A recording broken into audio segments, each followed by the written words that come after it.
Ji Bhati ji, Rajesh ji and Prem Shukla ji, thank you. Bhati ji बताइए please. ऐश्वर्य कपूर और अनंत विजय दोनों विद्वान पत्रकार हैं और सजग पत्रकार हैं, लेकिन आप दोनों का सवाल बड़ा मासूम है। एक कमरे में अंधेरा है, हम कह रहे हैं हम इसे मैं उजाला कर देंगे, आप पूछ रहे हो इसका अंधेरा कैसे दूर करोगे, इसका अंधेरा कैसे दूर करोगे।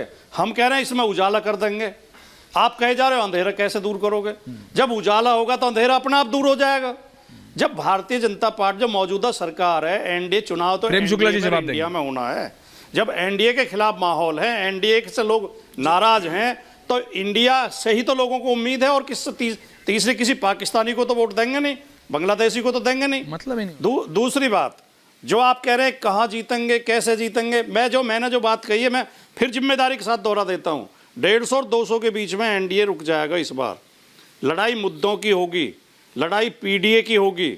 उत्तर प्रदेश में जो अभी अनंत विजय जी कह रहे थे कि 2-3 सीट से ज़्यादा उम्मीद नहीं है, देखिए आपके मन में जिस पार्टी के प्रति प्रेम है आपको ऐसा ही लगेगा, विरोधी हल्के नजर आते हैं।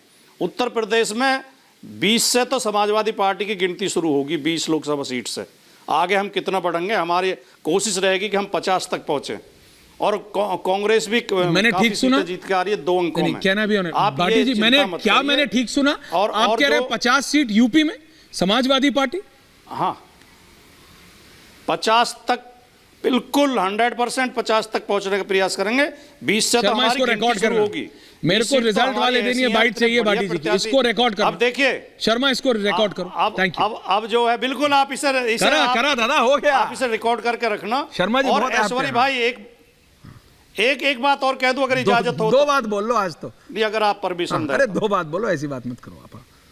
नहीं मैं देखिए आपने 2-3 बार जिक्र किया कि पत्रकार रहे। देखिए लोकतंत्र का मूल सिद्धांत है कि चुनाव निष्पक्ष होने चाहिए, फेयर एंड फ्री इलेक्शन, और उसमें चुनाव आयोग की, प्रशासन की और मीडिया की बहुत बड़ी। प्रेम जी आराम से जवाब देंगे। चुनाव में इन तीनों को निष्पक्ष दिखना चाहिए, चलिए बराबर पलड़ा रखने चाहिए। लेकिन आप जिस तरह एक तरह अभिभूत हो रहे हैं, बीजेपी की प्रेस कॉन्फ्रेंस होने वाली है, पहले ही माहौल बना रहे हैं। प्रधानमंत्री का नाम आने वाला नहीं बताऊंगा।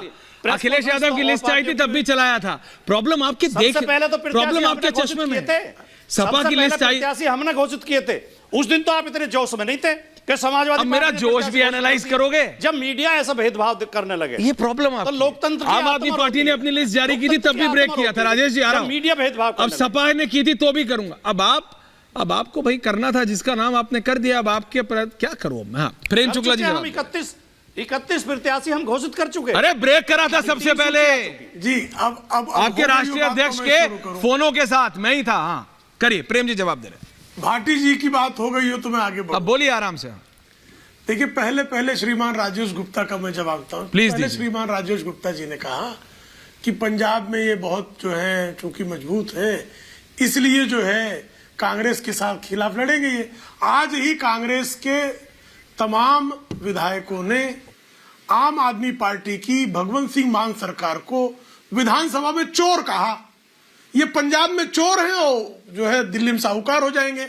ये कौन सा गणित है महाराज, कि जो पंजाब में चोर हैं, लुटेरे हैं, भ्रष्ट हैं, और जिनको कुछ दिन पहले तक दिल्ली में भी जो लोग कांग्रेस वाले कहते थे कि ये मधुशाला वाले घोटालेबाज हैं, केजरीवाल को जेल में डाल दो, मनीष सिसोदिया के जेल में जाने पे तालियां बजा रहे थे, अजय माकन तालियां बजा रहे थे, संदीप दीक्षित तालियां बजा रहे थे।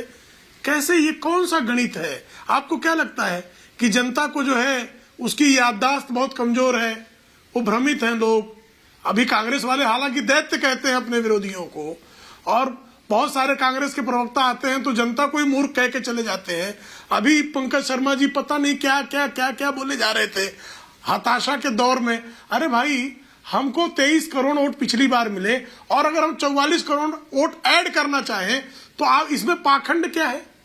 हम अपना लक्ष्य बढ़ाना चाहें। अब आपका संकट यह है कि आप जिस पार्टी का समर्थन करते हैं वो गर्त की तरफ गिरते चली जा रही है। इससे हताश होकर आपने सपने देखना बंद कर दिया, आपने लक्ष्य निर्धारित करना बंद कर दिया, तो ये आपकी समस्या है। अब आपके पाखंड के कारण, आपकी हताशा के कारण, आपकी निराशा के कारण हम भी निराशा के गर्त में गोते लगाएं। ये लोकतंत्र का नियम नहीं है, ये संवैधानिक व्यवस्था नहीं है। ये बिल्कुल जो है आपकी जो अपेक्षाएं हैं पंकज जी, मैं जानता हूं कि आप 3 पीढ़ियों से जो है कांग्रेस के लोगों का स्तुतिगान कर रहे हैं। इसके स्तुतिगान का अर्थ ये नहीं हुआ कि हमको जो है अपना लक्ष्य जो है निर्धारित करने का अधिकार भी आप छीन लेंगे। आपातकाल नहीं है, श्रीमती इंदिरा गांधी का क्रूर आपातकाल नहीं चल रहा है कि इसमें भारतीय जनता पार्टी को अपने मत का लक्ष्य निर्धारित करने का अधिकार भी आप छीन लेंगे। संभव है कि आप जिनको आराध्या मानते हैं श्रीमती सोनिया गांधी, वो मुसोलिनी की भतीजी हैं। मुसोलिनी के नौकर हुआ करते थे उनके पिताजी, वो फासिस्ट हैं, लेकिन फांसीवाद भारत में लागू करने की किसी की हिम्मत नहीं है। पंकज जी जवाब दे रहे हैं, उसके बाद राजेश जी आ रहा हूं। आपातकाल लगाने की स्थिति भी नहीं है, अपने विरोधियों को जेल में ठूंसने की भी स्थिति नहीं है। ये लोकतांत्रिक संवैधानिक व्यवस्था से संचालित होने वाला जीवंत लोकतंत्र है। पंकज जी, आप चाह भी लें तो कुछ होना नहीं। इधर ओके प्रेम शुक्ला जी, सोनिया गांधी जवाब आ रहा है शुक्ला साहब, शुक्ला साहब जवाब आ रहा है, क्या गलत बता रहा दादा जवाब आ रहा है,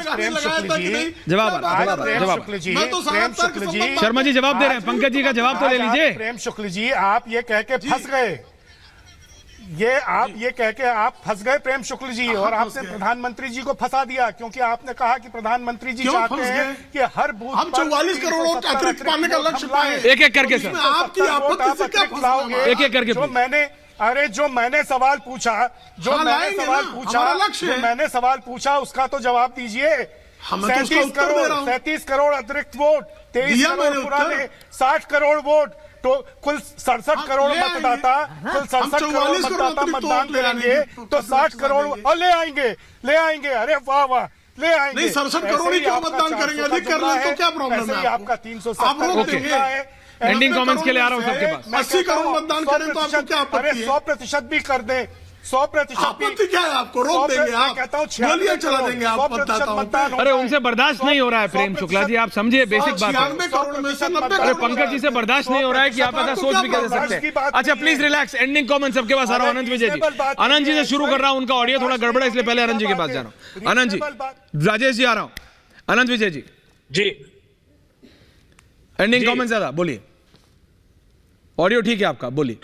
नहीं, मैं तो आज जो विपक्ष के इस वक्त के विपक्ष के समर्थक और विपक्ष के नेता हैं, उनके मनोरंजक दलीलों से मुझे बहुत आश्चर्यचकित हूं। मुझे ऐसा लग रहा है कि पता नहीं हम किस दुनिया में और किस कल्पना लोक में बात कर रहे हैं। अगर यथार्थ की जमीन पर वोटरों के बीच में हम लोग जा रहे होते, मैं तो बहुत ट्रैवल करता हूं, अभी मैं ट्रैवल अभी वोटरों से मिलूंगा, मुझे कहीं पर भी ये संकेत नहीं मिल रहा है कि 150 या 200 पर एनडीए सिमट जाएगी। और जैसा कि भाटी जी ने गर्वोक्ति की कि 20 से तो हम शुरू ही होंगे और 50 तक चले जाएंगे उत्तर प्रदेश में, तो मुझे लगता है कि एक भाटी जी ठीक लगा लीजिए।